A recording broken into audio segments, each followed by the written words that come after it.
Bah!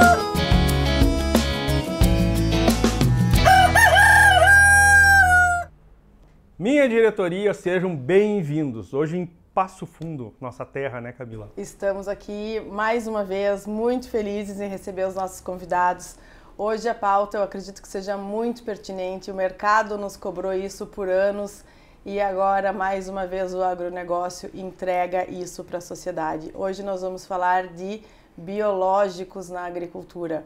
Então nós estamos aqui com a Camila da UERJ. Ela é fitopatologista e vai ter muita coisa boa para nos contar aqui para quem tem essas curiosidades. E também estamos com o Pedro, ele faz parte da empresa Koppert, que coloca os defensivos e demais produtos biológicos no mercado. E ele faz parte do setor de abertura de mercado, não é? Desenvolvimento de mercado, isso aí. Então, estamos aqui para ter essa bela conversa. Pessoal, gostaria de perguntar para vocês primeiramente, o que é um biológico? Perfeito. Satisfação, Cristiano, satisfação, Camila. Muito obrigado pelo convite. E, na verdade, o biológico, né, a gente chama de agentes biológicos de controle, né? Basicamente, todo organismo vivo, toda planta, né, todo ser vivo, ele tem seu agente biológico de controle, que é um fenômeno natural, basicamente, né, para entrar em equilíbrio. Dentro dos biológicos existem os macrobiológicos, os microbiológicos, né? E também os feromônios. O que seria macro, o que seria micro, para quem não sabe? Perfeito. Os micros são tudo que a gente não consegue enxergar a olho nu, né? Então, a gente diz, né, as bactérias, os fungos, os vírus, né, os protozoários. E os macros são os parasitoides, as microvespas, né? Então, são esses inimigos naturais, né, que a gente libera nas áreas, né, tanto em HF também como em grãos e assim por diante. Então, assim, Pedro, como na savana africana o leão controla a proliferação de zebras, um exemplo, assim, para quem está assistindo Predatório. Que não conhece desse assunto, entender. Então, a gente tem esse mesmo fator, só que em diversas escalas na natureza, mas o jogo é sempre o mesmo. Um é responsável por equilibrar o outro, é isso? Isso aí. Me diz uma coisa, me conta um pouco da história do biológico, como é que surgiu, como é que chegamos até aqui. Perfeito. Já os chineses, antes de Cristo, já utilizavam formigas para controle, né, de pragas na cultura dos citros, né, na citricultura. Isso foi o início, né, o start do controle natural, né, do controle biológico.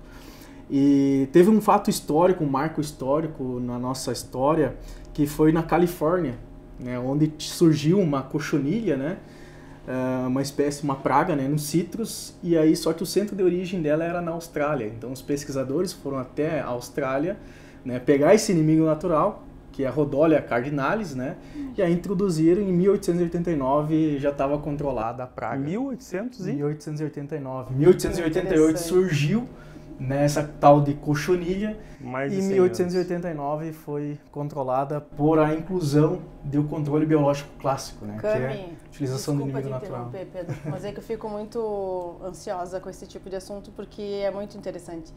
Cami, me diga uma coisa, mas então o Pedro está nos dizendo que já lá em 1800 já havia registro disso, por que só agora o mercado está pronto?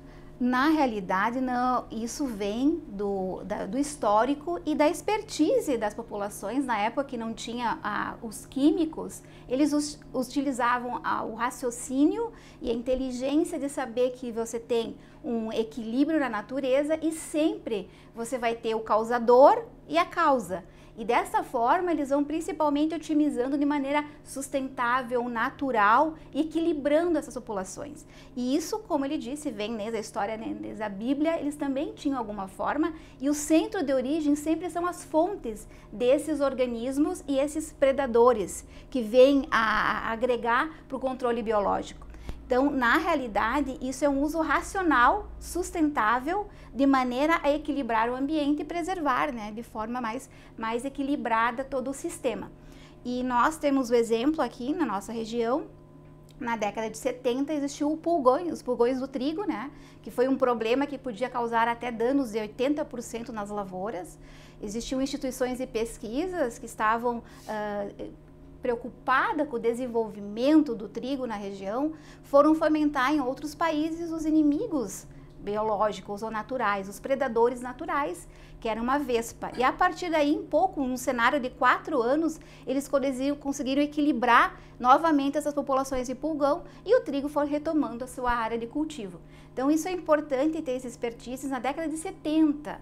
E hoje nós mantemos essas vespas, esses organismos também em desenvolvimento nas nossas regiões, justamente associado ao uso dos inseticidas racionais, né? Perfeito. De maneira racional. Também foi na década de 70, né, entre 1960 e 70, temos um fato histórico também, a Johanna Dobereiner, né, com relação a Bradyrhizobium, né, a fixação biológica de nitrogênio na soja. Então a gente tem uma economia de bilhões de dólares, né, de nitrogênio com relação a nitrogênio. Isso é uma coisa muito bacana. Expliquem para nós essa parte do Bradyrhizobium, essa associação com a soja, em que traz economia para o campo e, posteriormente, até chegar ao consumidor final. Se nós olhar o manual de adubação e calagem lá do Rio Grande do Sul, Santa Catarina, na soja, o nitrogênio, ele diz, não recomenda-se a utilização desse fertilizante, em função que a soja tem a interação dos risóbios, né, que é basicamente ela capta o nitrogênio, né, atmosférico, que é N2, e transforma em amônia. Essa bactéria. Disponível para as plantas, então cria aquela nodulação, que é basicamente transformação de N2 em amônia, né, que fica Mas disponível. simplificando um pouco essa linguagem, a soja precisa do nitrogênio para se alimentar. Uma das plantas que mais precisa de nitrogênio. É isso, Fonte de assim como aminoácidos, várias outras, proteínas, né? O milho. Sim, mas a necessidade, se fosse ter que adubar, era mais do que milho. A gente precisaria só de reposição 60 quilos de N por tonelada de grão. Então, pegar uma média de 3 toneladas, seria 180 quilos de N. E ureia daria uns 400 quilos. Esses seres vivos, aonde que eles entram, então? A gente precisa simplificar, porque o nosso objetivo é que todos possam entender. Então, a gente coloca essa bactéria no solo, ela vai tornar, digamos assim, o nitrogênio mais palatável à soja, mais fácil de digestibilidade, se a gente fosse traçar um paralelo com a alimentação humana.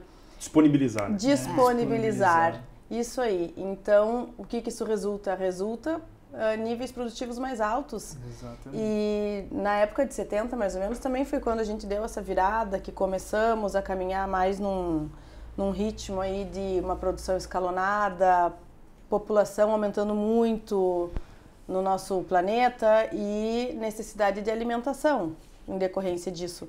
Então, agora eu sinto que esse movimento que começou lá em 1970, dentro já das lavouras, do cenário produtivo, agora ele está alcançando uma maturidade para já compor com os químicos. E os químicos também são muito importantes, porque se não fossem por eles, não teríamos alimentado até agora toda essa gente. Mas estamos chegando num momento que a tecnologia está num ajuste tão fino, já num grau de sofisticação tão elevado dentro do agro. Muita gente diz, né, que dentro de uma semente tem mais tecnologia do que num iPhone. Então, estamos chegando nesse momento que a gente precisa mostrar para as pessoas que atrasado é quem desconhece a agricultura como ela é hoje, porque a tecnologia agrícola hoje é incrível, não é? A gente trabalhava com o Bradyrhizobium, que é essa bactéria que vai fazer essa simbiose, trazendo nitrogênio, então, para a planta, e a planta alimentando essa bactéria nas raízes. Mas agora a gente não trabalha só com o Brad, né?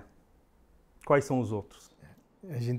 Nas culturas de grãos, né, a gente utiliza muitas ferramentas.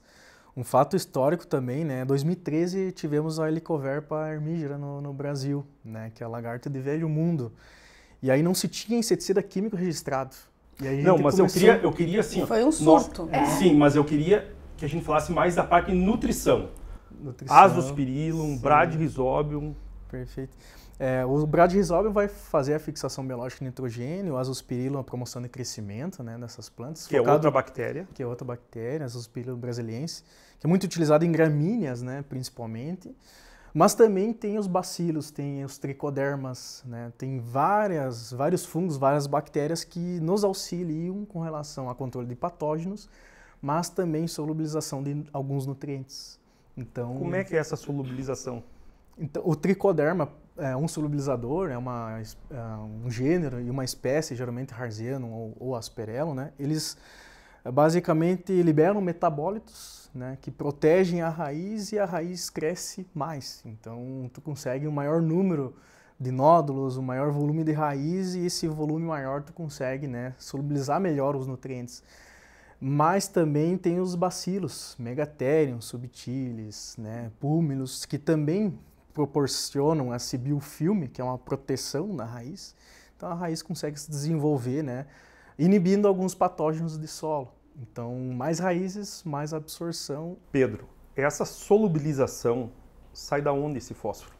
Então, o fósforo ele é um nutriente imóvel no solo, né?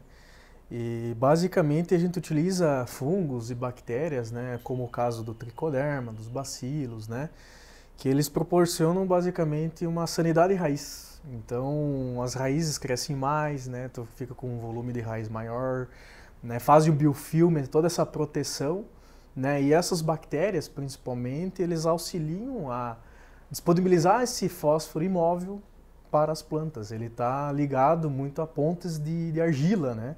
Então essas bactérias têm essa função de O fósforo extrair. é comida de planta? Isso, e o que a sociedade ganha com isso?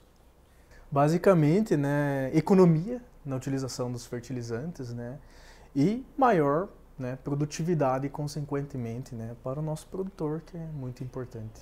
Sim, então em vez de transportar nutriente, caminhão, diesel que vai ser gasto, desgaste de caminhão, emissão de CO2, nós vamos estar usando um biológico para fazer esse trabalho. Então, existe uma economia, né, com relação à utilização de fertilizantes. A gente sabe que a gente depende de muitos outros países, né? Então, essas bactérias, né, esses fungos, além de controlar doenças e nematóides, eles auxiliam também para a solubilização de nutrientes, né?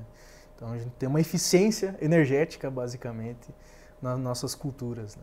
No início do nosso programa, no início do Agrobar, a gente gravou um programa sobre o projeto Procarbono e basicamente o foco do projeto Procarbono é a retenção de CO2 embaixo da palhada no solo. Então o agricultor ele já tem ele retém mais CO2 do que emite. Isso a sociedade não sabe e precisa ser falado. Então no momento que a gente gerar ainda menos CO2 dentro da nossa cadeia produtiva, que é, como o Pedro e a Camila estão colocando, o transporte das bags de nutrição para a planta, a gente vai poder salvar ainda mais CO2 embaixo da nossa palhada emitido nas cidades, porque além de reter o nosso, estaremos retendo ainda mais CO2 que é produzido na indústria, pelo trânsito de veículos, pela aviação, tudo isso, agronegócio atuando firme aí para limpar o nosso planeta. E essa produção? Existe a on-farm e a produção nas indústrias. Explica uma e outra para quem não entende isso.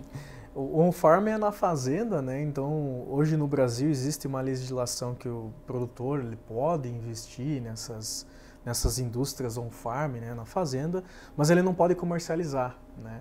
Tem um grande porém, que é a contaminação. Então, muitas vezes tu acaba não só multiplicando o teu fungo, a tua bactéria que tu quer, mas também bactérias e fungos maléficos para todo o sistema e também para humanos, né? E, então Pedro, tem esse cuidado. Eu acredito muito na industrialização, em sistemas de produção. Então, muitas vezes, a gente tem a melhor das intenções em produzir dentro da nossa lavoura os próprios produtos, questão de baratear custo, etc e tal, mas os processos são muito importantes para te poder, né, Camila, ter lá no final um produto de qualidade para aplicar na tua lavoura. Com certeza, e elas vieram com uma ideia inovadora, né, das on-farm, porém o grande problema também são as formulações, né, a disponibilidade desse bioinsumo de maneira concentrada e principalmente de forma mais eficiente. Então, os on-farms, eles perderam um pouco a sua força devido principalmente à qualidade do produto gerado dentro das próprias propriedades. Então, muitos dos produtores vêm optando por adquirir os bioinsumos, principalmente por manter a concentração e pela eficiência maior, porque o trabalho também é grande de gerar eu acho muito interessante essa produção on-farm, Mas, em contrapartida, o meu medo é essa contaminação. Se na indústria, com ar controlado, praticamente hospitalar, né? Tem filtros, tudo para evitar essa contaminação, como é que nós vamos conseguir isso na fazenda? Então, é difícil, né? É muito difícil. E não só tu tá multiplicando o teu fungo, tua bactéria lá que tu quer, mas também tu tá multiplicando o Fusarium, que é um fungo danoso às culturas, e também Salmonella, e além de outras bactérias que podem ser danosas ao ser humano e podem ficar no alimento. Está dentro de um contexto, né? A gente sabe que a profissão agricultor em si, ela já demanda bastante tempo da pessoa. E hoje em dia, com o nosso cenário de cada vez a mão de obra mais escassa no campo, apesar das ofertas de demanda de muita mão de obra. Demanda de muita mão de obra, que a gente sabe que hoje em dia é escassa, porque as pessoas querem estar nos grandes centros urbanos. Então, às vezes, por mais que a gente dê ótimas condições de vida, uma boa remuneração financeira, a outra parte da remuneração, que também não é apenas financeira, a pessoa quer estar nos grandes centros urbanos. Então, para nós é um desafio tu ter gente para manusear. Com certeza, tem que ter um investimento também na qualidade, porque não é somente produzir, mas é produzir com qualidade, sem também prejudicar o meio ambiente, ou introduzir um biológico, alguma espécie que seja danosa, né? A cultura e a... Uma coisa que eu queria saber, assim, como trabalhar a tecnologia para não se perder ela? Em que sentido? A gente depende, para trabalhar biológico, de ter umidade, de ter um ambiente favorável para tu conseguir introduzir o fungo, introduzir a bactéria, introduzir até um outro inseto, né? Então, como para não se perder essa tecnologia, porque às vezes não funciona, mas é mal aplicado, né? Então, o que a gente tem que fazer para não se perder a tecnologia? Dentro dos manejos das culturas, lá tem o controle genético, tem o controle cultural, rotação de culturas, controle químico, a gente precisa do químico, né? Dentro do manejo integrado, a gente tem um pilar importante que é o controle biológico. E esse controle biológico tem que ser usado da melhor maneira possível. Então, para tudo estar em equilíbrio, basicamente.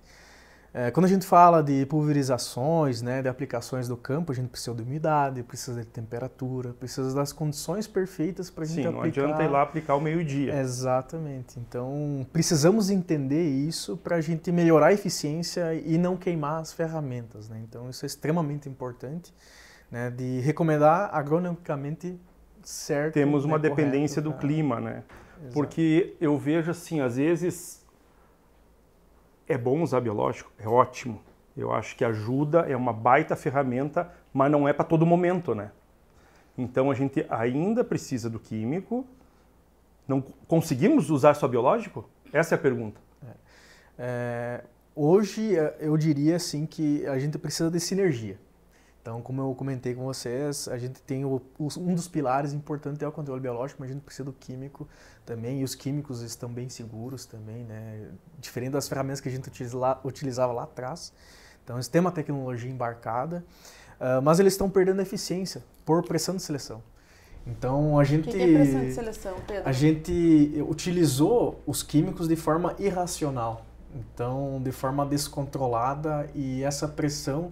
As pragas, as doenças criaram uma resistência. Assim como a gente cria quando consome um antibiótico, se tu não fizer o uso correto da dose certa no tempo certo, o nosso corpo, todo mundo sabe, cria uma resistência ao antibiótico. A lavoura não é diferente disso. Eu costumo pensar que o nosso solo, a nossa lavoura, ela é muito parecida com o funcionamento de uma cidade, só que são micro-organismos que a gente não está vendo lá embaixo, certo? Porque numa cidade tu precisa de muitas coisas para todo mundo sobreviver. Tu precisa do médico, do sapateiro, do advogado, do farmacêutico, do agricultor. É uma lista infindável de pessoas que têm o seu papel dentro do sistema. E o solo é exatamente a mesma coisa. Quanto mais rico ele for, melhor para as plantas que a gente vai estar produzindo ali. Então, o que acontece? O agricultor só tem benefícios a colher no momento que o solo dele tem vida. E então é um mito quando as pessoas pensam, o solo da agricultura ele é um solo morto. Não é, gente, senão a gente não tiraria 2 a 3 safras por ano no Brasil dentro desse solo morto. E o agricultor só tem benesses a colher no momento que a gente consegue cada vez mais fazer essa integração. Hoje em dia, na minha lavoura, muita gente deve se perguntar como que é feita essa colocação das partes vivas desses defensivos dentro do solo. A gente coloca já no plantio, vai junto com a semente, vai o inoculante para proteger essa semente, para dar melhores condições dessa semente se desenvolver no campo, vai também a adubação química, que também é muito importante, que é o alimento dessa semente, e vai a própria semente, que muitas vezes nela mesma ela já tem um tratamento de semente com esses com fungicida, com vivos inseticida, que vão fazer a proteção. E dentro do tanque, depois da planta crescida, num tanque de pulverização, muitas vezes quando as pessoas veem uma imagem de um tanque de pulverização, eles pensam que aquilo é um terror, é a própria imagem da poluição ali naquele implemento agrícola. Só que o que a população na cidade desconhece é que, em muitos casos, dentro daquele tanque, convivem junto as criaturas vivas, os seres vivos que a gente está colocando ali, junto com os químicos. Então, o químico já chegou num grau de evolução que ele já não mata mais essa vida que a gente precisa. E vai tudo para a lavoura, claro que não é qualquer mistura, a gente tem as nossas regras assim. Tem as incompatibilidades, tudo, né? Incompatibilidades também, mas a que ponto chegamos, né?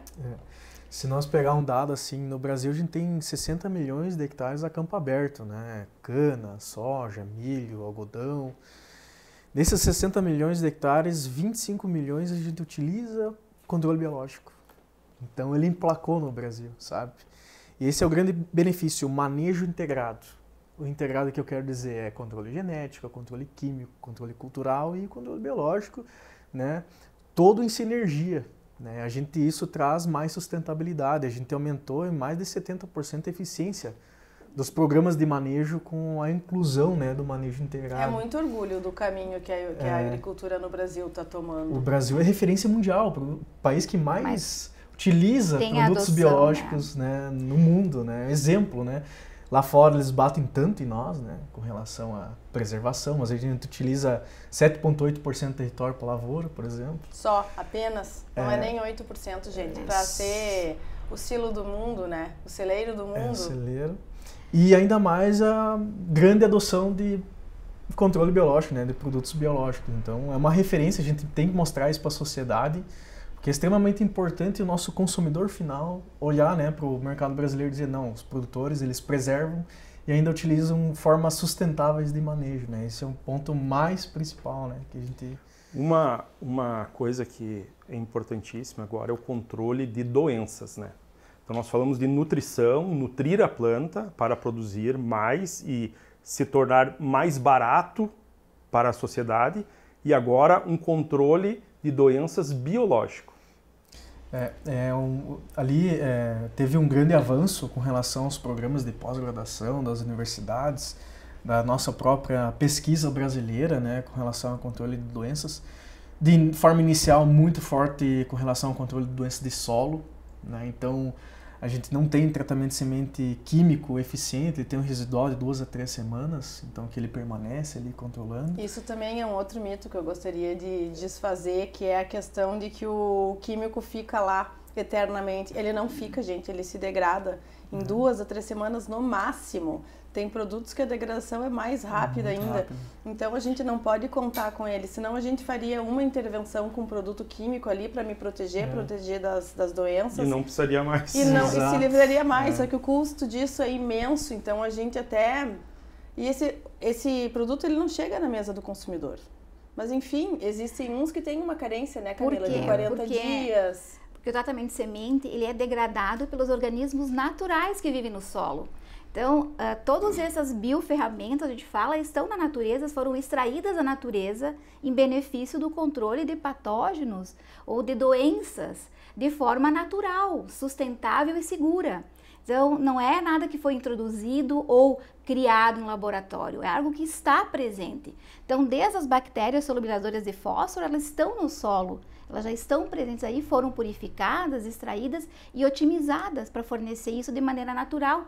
E o adubo que vai na semeadora vai ser de forma mais eficiente, absorvido pelas raízes e vai desenvolver plantas mais produtivas, mais resistentes aos patógenos, né? Por isso a importância dos biológicos agora no controle de doenças. Porque a doença, ou ela está na palhada, no solo, ou transmitida via semente. Sementes que vêm contaminadas e infectadas da lavoura, né? Devido às condições climáticas ou até resistências às cultivares. A gente chama de doenças necrotróficas, né? Que se alimentam de tecido morto, né? Que ficam ali no ambiente, a palhada é um tecido morto, então tá lá. Exato, tá lá. Então ela tá lá cheia de alimento para se multiplicar. A gente produzir não é fácil, né? Fácil. A gente precisa de todas essas ferramentas e o biológico ele é muito bem-vindo porque o produtor já viu que ele apresenta resultado. Eu posso falar por mim. No controle de mofo branco, uma doença que hoje, para nós, pelo menos na nossa região, eu acho que é mais difícil, que quando tu tem perdas é pior que ferrugem. Em torno de 80%. Né? Eu até agora não usei químico diretamente para controle de mofo. Olha só. Só usando controle biológico, rotação de cultura e cultivar precoce. Uma rotação na lavoura, cultivares precoces, rodando de soja, híbridos de milho, rodando na lavoura e controle biológico. Então, funciona. E a economia? A economia também na redução do uso de químicos, né, para o controle é gigante dentro da cultura. Também usamos, acredito que 2 anos atrás, no controle da cigarrinha, porque a cigarrinha do milho também, todo ano basicamente aparece uma nova praga aí que conseguiu se destacar das demais e dar uma pegada no agricultor. E o biológico está vindo muito bem, porque como a gente ficou realmente anos usando apenas o químico, e as ferramentas vão se desgastando ao natural, a natureza ela é muito poderosa, ela vai criando mecanismos de se sobressair. Então agora a gente está com essa nova pegada, um mecanismo novo que tem nos ajudado muito, né? Na questão da cigarrinha, do mofo branco, dos nematóides. Então tem nematóides são basicamente o quê? Como é que eu posso chamar um nematóide? Um verme que fica no nosso solo prejudicando o desenvolvimento das plantas. Ele faz microlesões nas raízes e aí é uma porta de entrada para diversas doenças, né? Que causam podridão radicular, tombamento, né? Então, doenças de solo em si. Mas o biológico ele tem uma grande contribuição para o manejo de doenças, ali falando de doenças de solo, mas também para a parte aérea. Então a gente está na agricultura 4.0, né, nessa agricultura moderna, utilizando bactérias para controle de doenças de parte aérea. Né? Então é muito interessante. Os biofungicidas. Né? Desde a cultura da soja, né, cultura do trigo, né, Camila, para manchas, bacteriose, né, no caso. Tanto em milho também, mas falando do trigo com relação a giberela, né? Com relação a micotoxinas. Essa é interessante.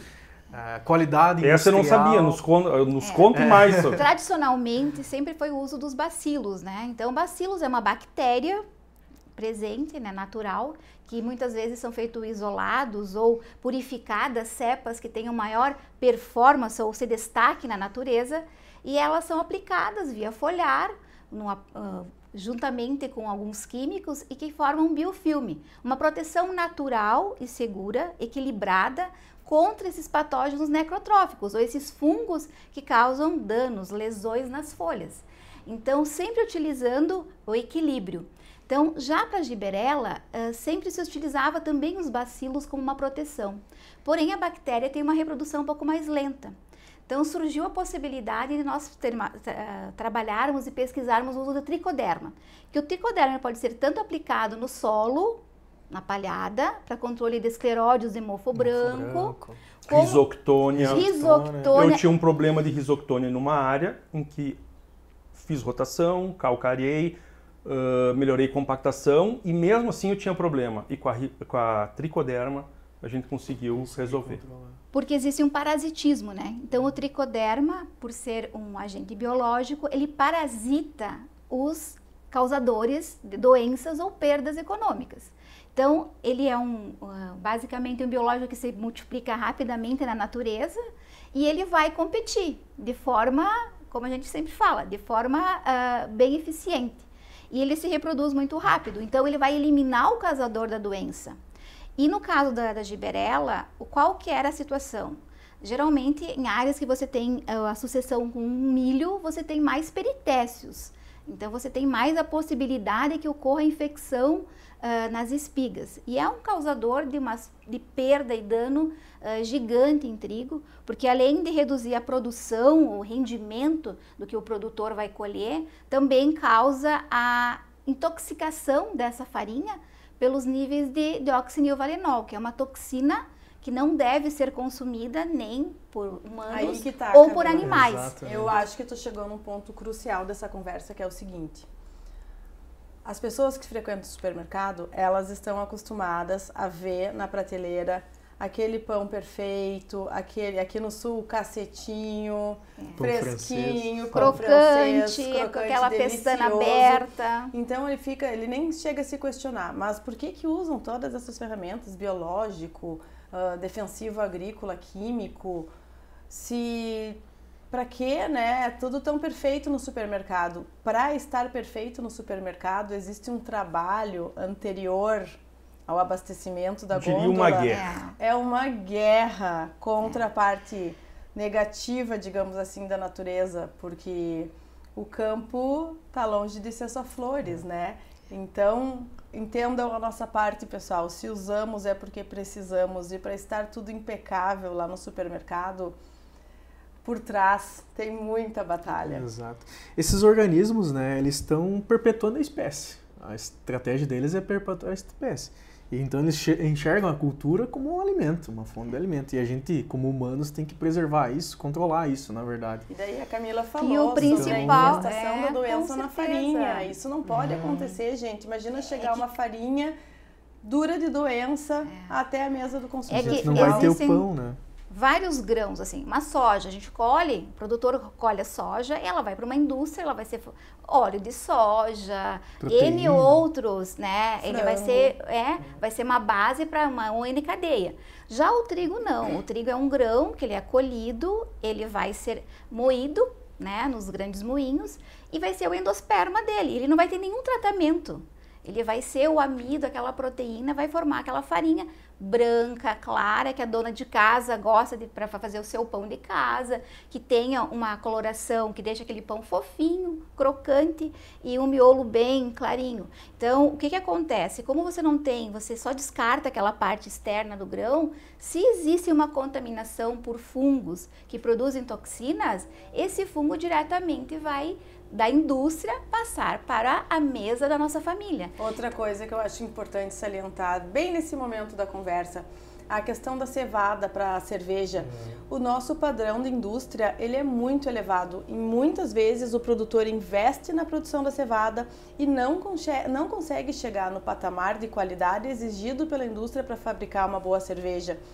Então, a qualidade do alimento que é oferecido, sim, está diretamente vinculado à qualidade que conseguimos no campo na retenção dessas doenças e não deixar que elas se desenvolvam.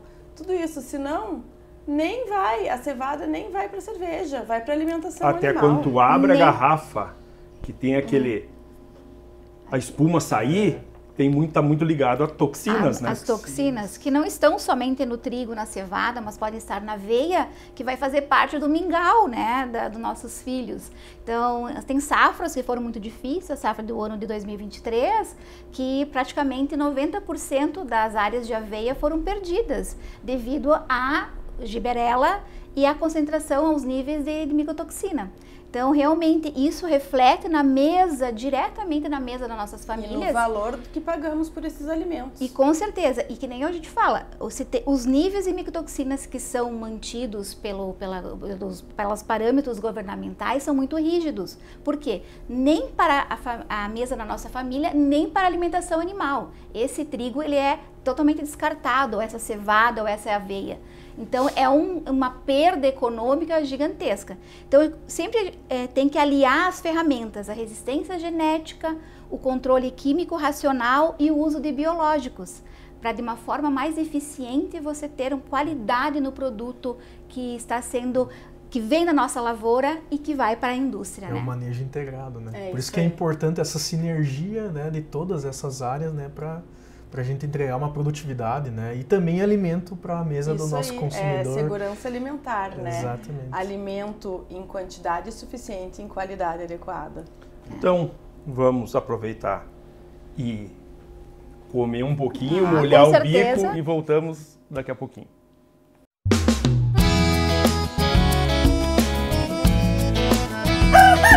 Agrobar!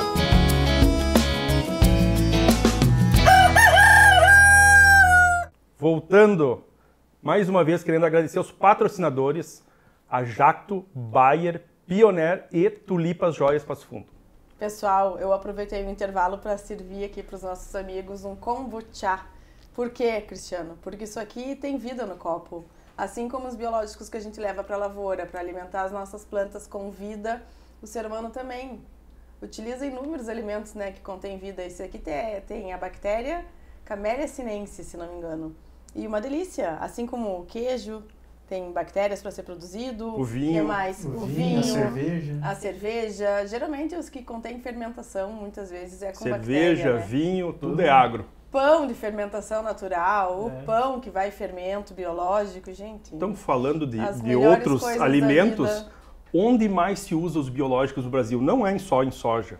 55% da área coberta com biológico é soja, mas a gente tem outras culturas como milho, cana-de-açúcar, né? Se utiliza muito. E macro também, né? Os macro na cana-de-açúcar. O que é usado na cana? Cotésia flavipes. O que é Cotésia flavipes? É um parasitóide, é um inimigo natural. Mas é uma vespa? Uma microvespa. Uma microvespa que vai fazer o quê? Controlar a broca da cana-de-açúcar. A broca da cana. Então larga o inseto lá, larga a vespa lá. Eu gostaria de ver isso. Como é que largam isso na lavoura? Como é que é feita a dispersão? Geralmente é por drones, né? Então tem os drones com dispenser, né? Que vai dispersar esses ovos, né? Desse parasitóide, de vários outros parasitóides, como o tricograma e assim por diante. E aí esse parasitóide ele é obrigatório de ovos, então ele vai localizar os ovos da praga.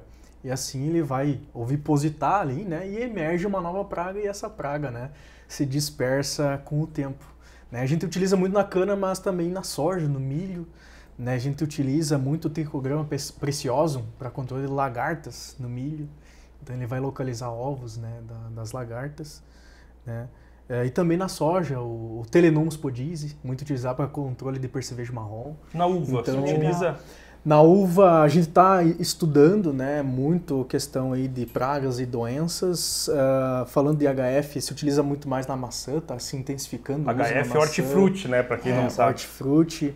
Além de outras hortifrutis, né, tem o tabaco, né? Se utiliza muito o controle biológico no tabaco, no fumo, né? O tricoderma ele vai parasitar outros fungos, então ele serve como um parasita, né? Um soldado que a gente larga lá no ambiente. Um fungo que parasita outros fungos, perfeito. E aí quando a gente fala dos parasitoides, eles vão basicamente, eles são parasitas obrigatórios de ovos. Então, insetos que prejudicam outros insetos que estariam prejudicando as nossas lavouras. Exato. A guerra que eu falo, né? A guerra, com a parte negativa da natureza. Exato. Então, não é só soja, não é só milho, né? Tem a cana-de-açúcar que teve uma grande evolução, o controle biológico no Brasil devido à cana, né? Com a introdução da cotésia, né? E também outras culturas. Morango. Né? Que é uma cultura que se consome bastante e que é direto para a boca. A gente utiliza muito ácaros predadores para controle de ácaro rajado no morango. Os macrobiológicos. Os macrobiológicos, né? Então são esses parasitóides, né? Esses ácaros, né? Que vão lá localizar o ácaro predador, né? No caso o rajado, né?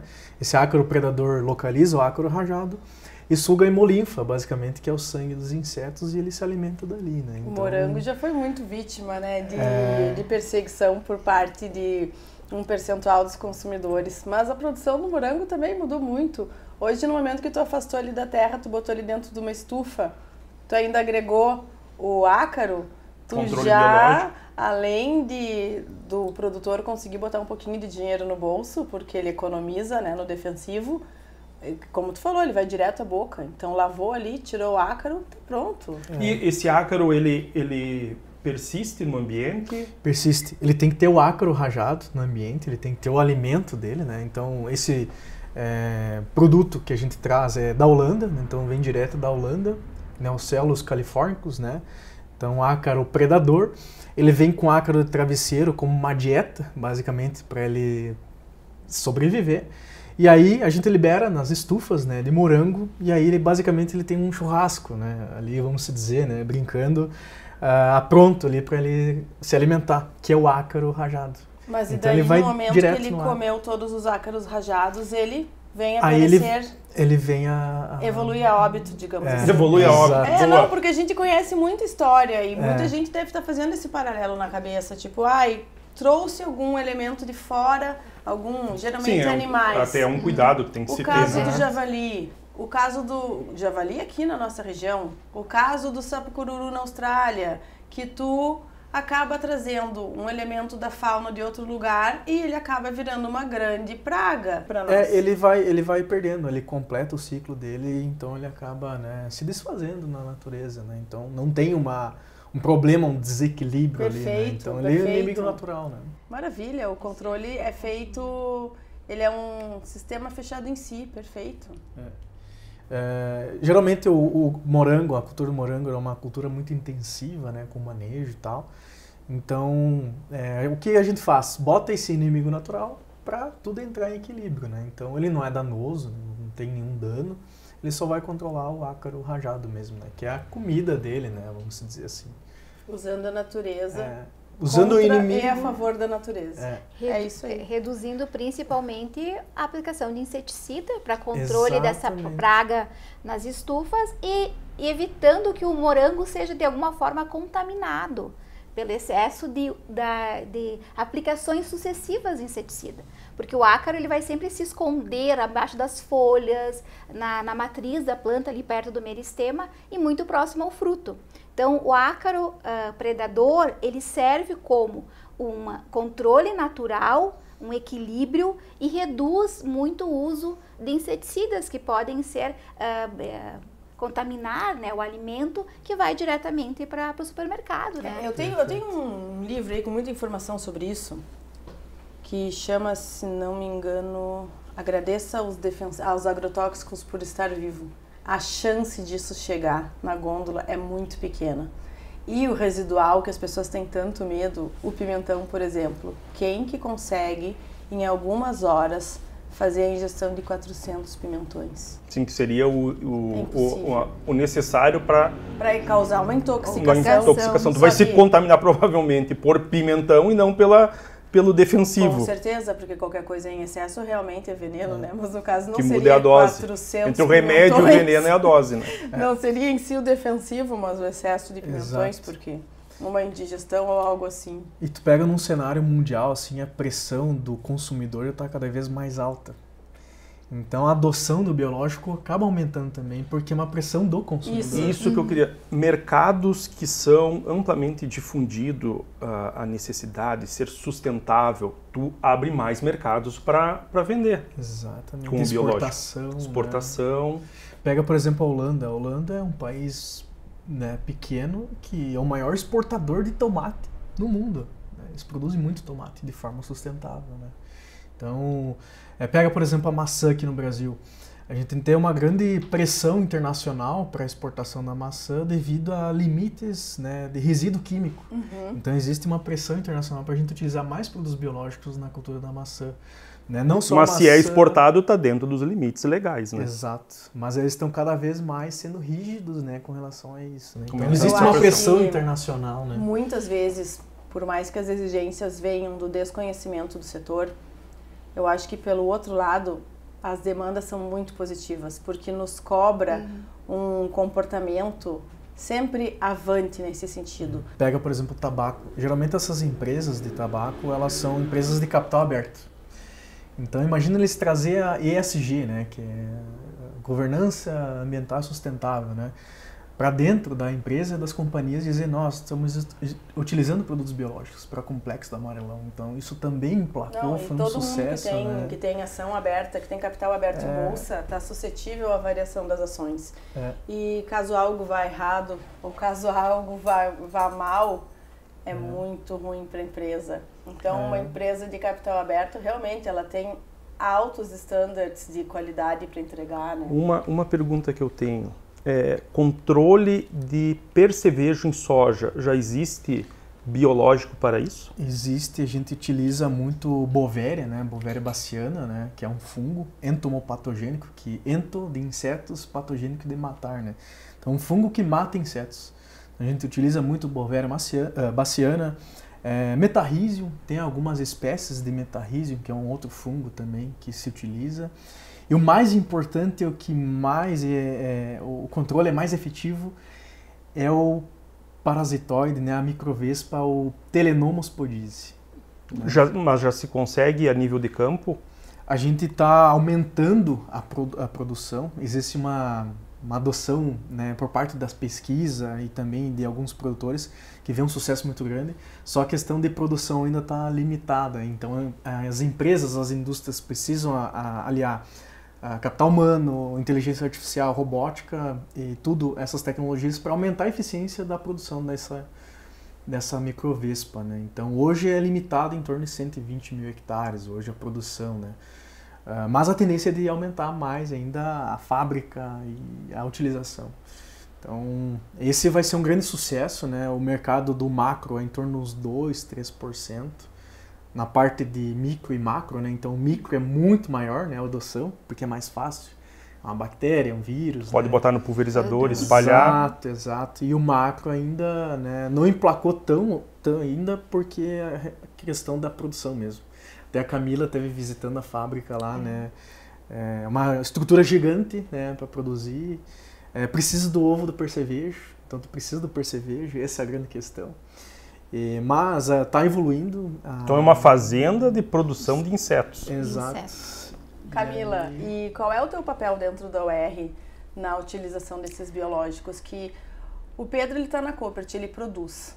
Ok, e o teu papel lá na UR? Basicamente a UR trabalha com o desenvolvimento de cultivares de trigo. E o grande pilar é que através da compra da semente produzida pela empresa, gerada pelo melhoramento genético, vem intrínseco dentro dela uma resistência às principais doenças foliares e de espiga, né? Doenças que venham a comprometer o rendimento e a qualidade daquele grão produzido. Só que a adoção também dos mecanismos químicos, do uso dos fungicidas para o controle dessas doenças. E a partir do momento que a gente descobriu ou teve a introdução desses biológicos, a gente entendeu de alguma forma que de maneira racional utilizá-los para basicamente reduzir a doença e aumentar o rendimento do produtor, ou seja, a sustentabilidade ela é econômica, ela é social e ela é ambiental. Então nesses três pilares é que o triticultor produza um trigo de qualidade e tenha uma lucratividade dentro do seu sistema. E que isso venha a ampliar as áreas de cultivo de trigo. Porque a grande missão da empresa é que o Brasil seja sustentável em trigo, na produção de trigo. Quase fomos, né? Quase fomos, retrocedemos. Hoje produzimos em torno de 6 milhões de toneladas. Retrocedemos por quê? Justamente por a oscilação dessas áreas de cultivo, né? Então, em 2023, nós tínhamos em torno de mais de 2 milhões de hectares. Qualquer frustração que há na safra por condições climáticas, o produtor tende a pensar no seu bolso, na sua capitalização, reduz a área para ter uma segurança maior em relação um risco climático, com né? certeza, né? Vou te falar o meu lado de produtora. O que acontece quando... Primeira coisa que eu escutei na tua fala é: trigo não é tudo igual. Então, você trabalha num lugar onde vocês diferenciam variedades, branqueador, tarará, então, ok, trigo não é tudo igual. Segundo, varia porque, vou te falar o meu lado lá no campo. Quando chega a semente, e aqui, indústria céu aberto, tem pontos que são recorrentes na nossa conversa. Agora, semana passada, choveu demais. Chuva de pedra. O meu trigo estava quase terminado, mas o que aconteceu? Excesso de chuva acontece desde que o mundo é mundo, não é uma coisa nova, vira e mexe acontece, bem no momento crucial para o trigo. A giberela veio, então se eu tenho esses mecanismos que vão me ajudar, o trigo vai chegar num valor menor para o consumidor final, porque eu vou ter a capacidade de ampliar minha área correndo menos risco. Aumenta a produção, pãozinho no supermercado a um custo menor para o consumidor final. É esse que é o grande objetivo, né? Porque você pode controlar de vários passos, né, da tua lavoura. Tanto escalonar o controle químico, usar os biológicos desde a parte de cobertura até o controle do giberela, no caso do trigo, mas você não consegue controlar as diversidades climáticas. Então você tem que usar o biológico e o químico como as aplicações preventivas. Não, e sempre a minha antes lavoura estar cada vez mais forte, mais preparada, porque isso é a variável que eu posso mexer. A variável climática é só São Pedro, né? Então... Exatamente. Você tem que só realmente se precaver, né? Você tem que usar a sua expertise para fazer as aplicações para reduzir a infecção. E estamos no caminho certo, né, Camila? Porque a gente vê que, apesar desse retrocesso aí do trigo, as médias de produção ano a ano, especialmente num ano que vai razoavelmente bem na parte climática, os tetos produtivos sempre aumentando. Então, o produtor está fazendo sua lição de casa e tocando a bola para frente. O que eu achei fantástico, então, dos biológicos é esse uso nos alimentos que vai direto para a boca. O ácaro predando o ácaro no morango, quem é que sabia? Hein? Muito legal, achei fantástico. E quantas aplicações a menos deixa de ser necessária com isso? E quem que recebe melhor essa tecnologia? Quando tu chega lá na lavoura com esse negócio, quero botar uma vida aí na tua lavoura, como é que funciona isso? A redução em HF, ela é notável, né? Então, redução de químicos, ela é notável, porque o biológico no HF, ele recebe mais, né? Então, calma aí, principalmente... HF? Hortifruti, eu digo, né? Nos hortifrutis. Porque o consumidor, né, ele vê, né, ele é exigente, ele vai lá no mercado e quer ver um fruto. E se ele vê que é um fruto utilizado com produtos biológicos, ele vai comprar. Então, está cada vez mais exigente, então recebe mais. E nos grãos aí a gente tem muita pesquisa envolvida, né, que vai evoluir cada vez mais. Esse Agro 4.0. O que é o Agro 4.0? Essa adoção de tecnologias, né, tanto digital como utilização de produtos industrializados, produtos biológicos, que têm eficiência agronômica tão bem quanto o convencional, muito melhor às vezes, né? E o melhor de tudo é sustentabilidade e também a preservação dos inimigos naturais, que isso é extremamente importante, tudo tem que estar em equilíbrio, e o manejo integrado, né, que traz mais produtividade e, melhor de tudo, a qualidade, né, dos nossos alimentos para a mesa do consumidor. O biológico, ele ajuda o químico, né?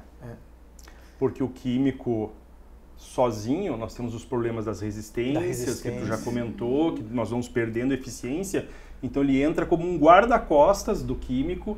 Então, acredito eu que não vai um substituir o outro totalmente, vão trabalhar juntos, em conjunto, e nós tendo um custo menor, uma eficiência melhor e um alimento melhor e mais barato. Exatamente. Pega, por exemplo, né, a partir de 2013 ali, que a gente teve a Helicoverpa, né, a armígera, que é a lagarta do velho mundo, né? 2013 teve um surto muito grande, não conseguia controlar e não tinha nenhum inseticida químico para controlar. E aí o que a gente utilizou? Tricograma, né, precioso, né, e os vírus. Controle biológico. Que foi e o muito cenário utilizado. Atualmente sobre essa lagarta está tranquilo. Inclusive, no meu ponto de vista, é claro que precisamos fechar mais uns ciclos aí para constatar isso.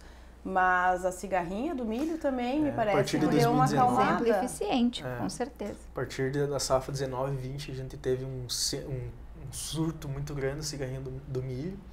E ela é muito difícil de controlar porque ela oviposita, né, de forma endofítica, né, no mesófilo da folha. O que seria isso? Para quem não entende. Amigo.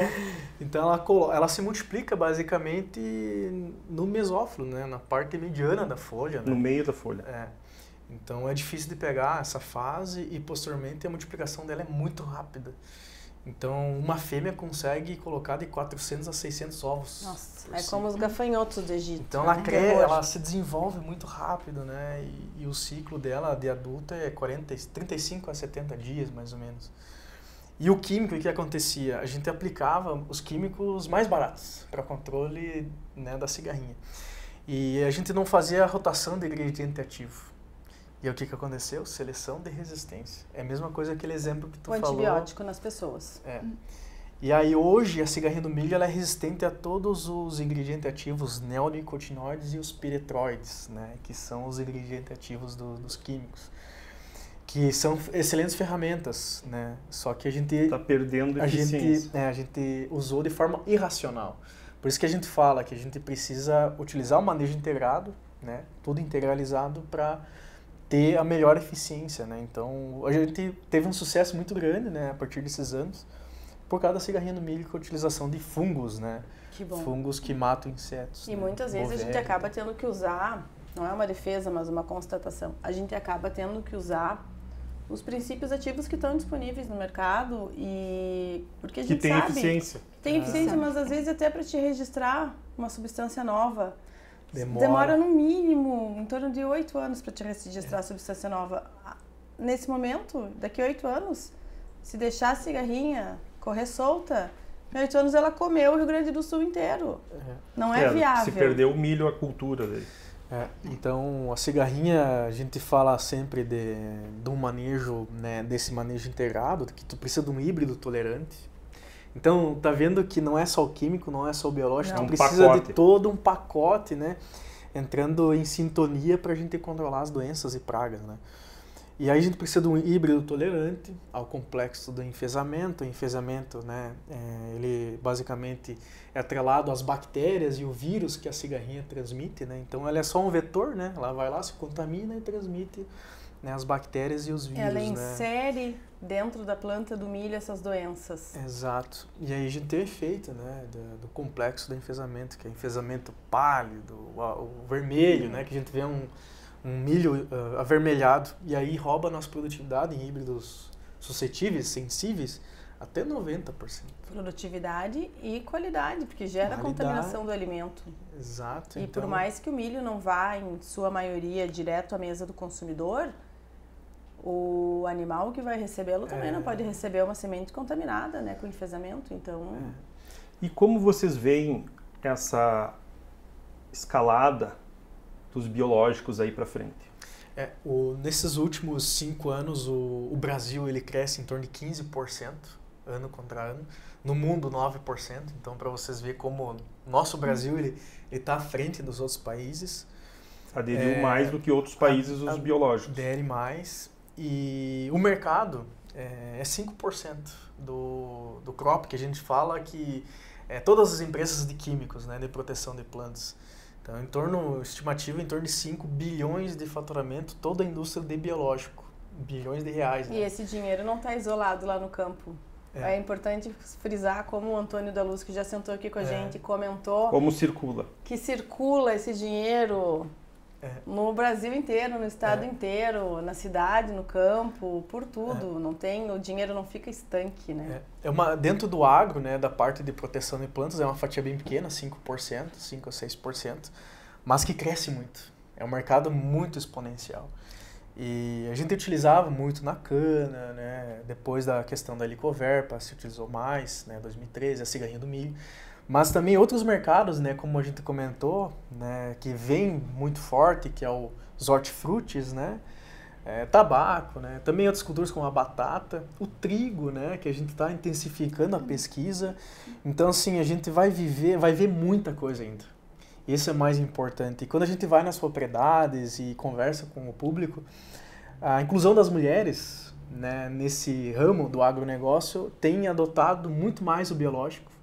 Né? Então, o crescimento das mulheres no meio agro tem aceitado muito mais o biológico e isso também que tem impulsionado. Né? Pedro, e não apenas a questão das mulheres, que meu pai teve vários irmãos, eu só tenho um irmão, eu sou a mais velha.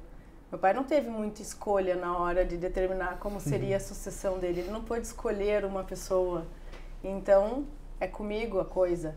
E eu vejo assim, a semana passada, num evento da Farsul Jovem, que chama Jovens em Campo, o Paulo Herman puxou um dado que eu achei muito interessante. Ele era CEO da John Deere. Acho que John Deere é uma marca muito conhecida no Brasil.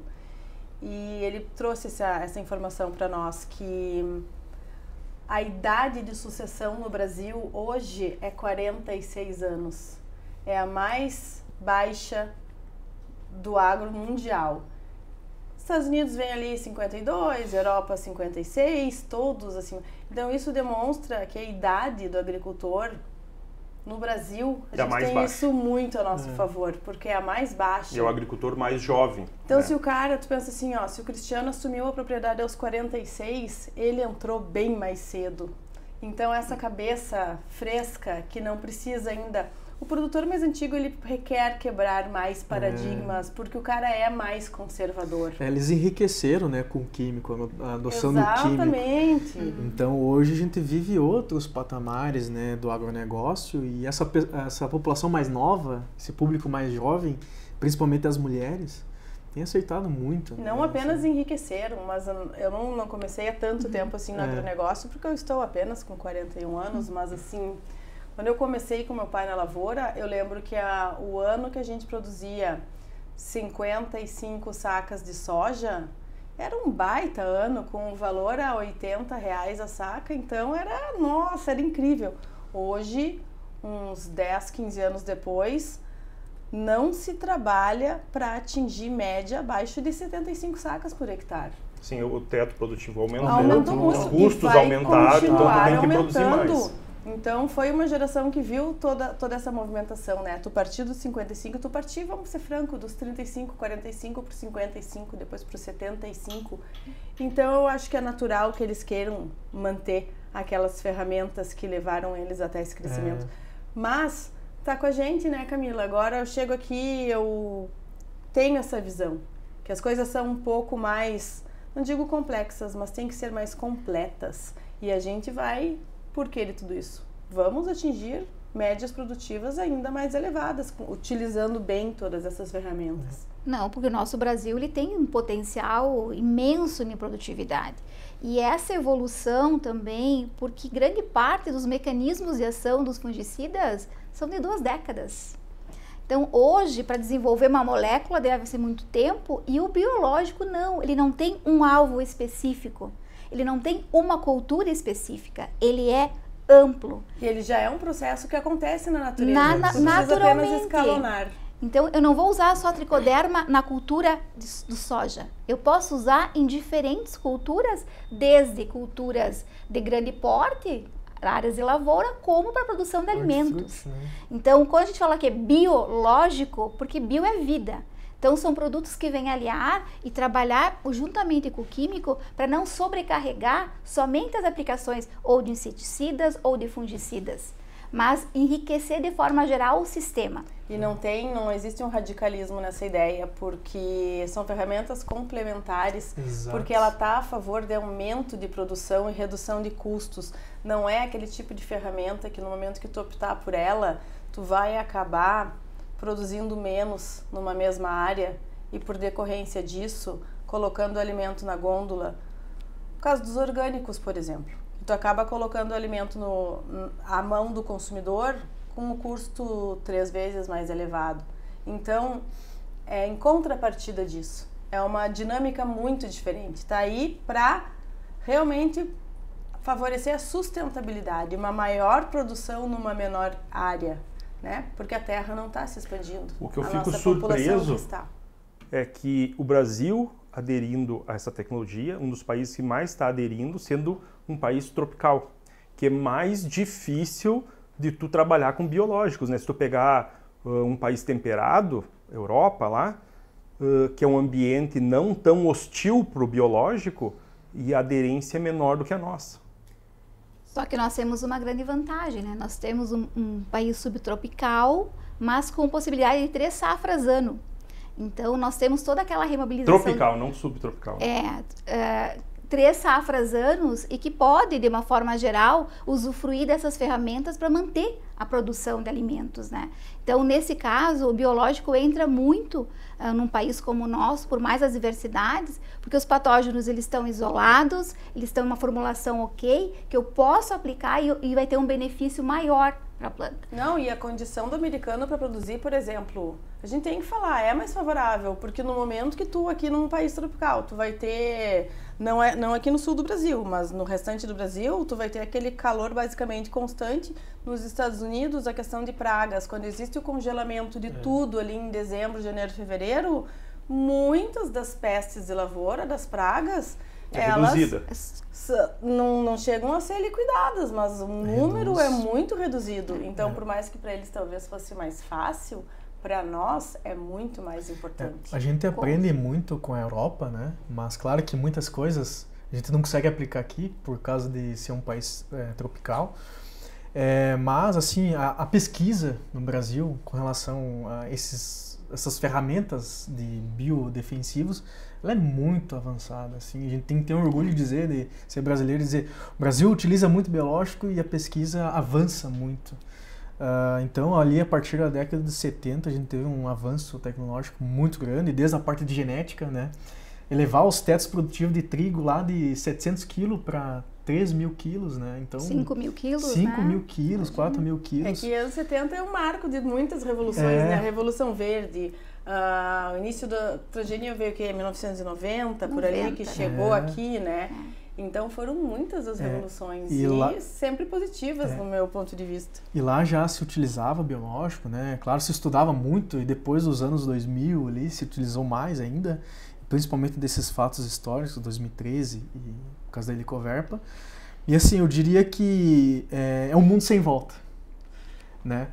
É o presente, não é o futuro, é o presente, já está acontecendo. As grandes companhias estão indo para esse lado também. Então, antes elas eram só químicas, elas estão pensando em lançar ferramentas biológicas. E tu pega hoje o cenário do Centro-Oeste com relação a nematóides. Os bionematicidas já ultrapassaram o tratamento de semente químico com foco em nematóide. Nematóide, o que vamos chamar como de pequenas larvas que ficam no solo, pequenos vermes, como é que vamos chamar? São insetos, vermes, vermes que ficam ali causando problema nas nossas raízes. Acaba inoculando a raiz e usando essa raiz para se alimentar.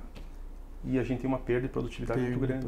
Não, e a raiz, você falou do biofilme? Biofilme. As bactérias formam esse biofilme que protege a raiz. E daí a raiz a gente precisa muito preservá-la, porque afinal, quando a gente tem essas oscilações climáticas que sempre aconteceram, não é uma novidade, quanto mais profunda tiver a nossa raiz, aí vai também, né, do solo macio, com uma biota forte para possibilitar todas essas questões de solo. Se a raiz está mais profunda, ela aguenta mais dias de estresse hídrico, dias sem chuva. Para quê? Para que ela possa continuar fazendo a manutenção da vida enquanto não chove. Porque ela busca mais fundo essa água. Então, para nós isso é muito importante. Chegamos à conclusão que os biológicos vieram para ficar. Exatamente. Então, muito obrigado aos patrocinadores, Jacto, Bayer, Pioneer e Tulipas Joias, e aos nossos apoiadores. Produza Passo Fundo Marau e Casca, Agrocerati, Produtécnica, a Coopert, que hoje veio nosso amigo aqui nos dar uma aula sobre biológicos, e Safe Farm. Meus amigos, gostaria de perguntar se vocês têm algumas colocações finais aqui para nós. Eu quero agradecer toda a iniciativa de vocês, né? É uma satisfação, né? Esse convite, eu e a Camila, para falar um pouco sobre controle biológico, nossas culturas e assim. Eu quero deixar uma mensagem para todos que a gente precisa de boas práticas agronômicas. Então, manejo conservacionista do solo, preservação, manejo integrado de pragas, manejo integrado de doenças, para tudo estar em equilíbrio e a gente produzir de forma sustentável. E o biológico está num pilar, né, do controle biológico, do controle, manejo integrado, né, vamos dizer assim. Isso tudo vai trazer sucesso, né, e lucratividade, que é o mais importante para o nosso produtor, e alimento de qualidade para a mesa do nosso consumidor. Saúde, fartura e alimento é o que nós queremos.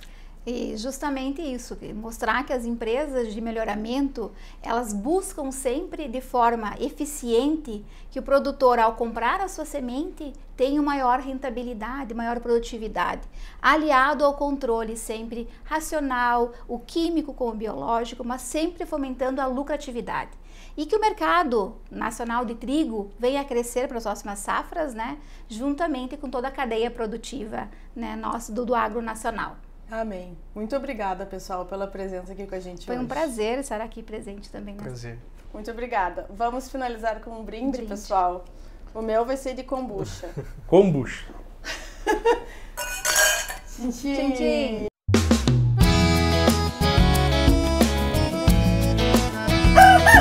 Agrobar.